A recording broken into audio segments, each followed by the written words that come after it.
How to create recurring task with monday.com. Quick and easy. Hey guys, welcome.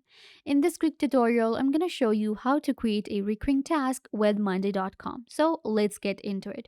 First, what you guys need to do is you will open up your Monday workspace and you will get right here. Inside your Monday workspace, you're going to navigate to automations. Inside your automation center, you're going to click on create custom automation.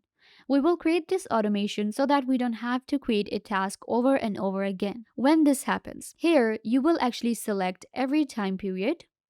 And in this time period, we can actually select daily, weekly, or monthly.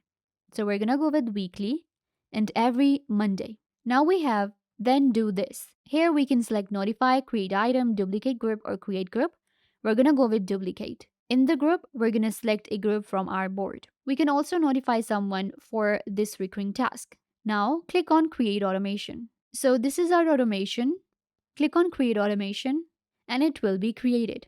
This will save your time and you will be able to create recurring tasks in no time. I hope that I was a big help. Don't forget to give this video a big thumbs up, leave a comment down below, turn on bell notification, and subscribe to Software Made Easy.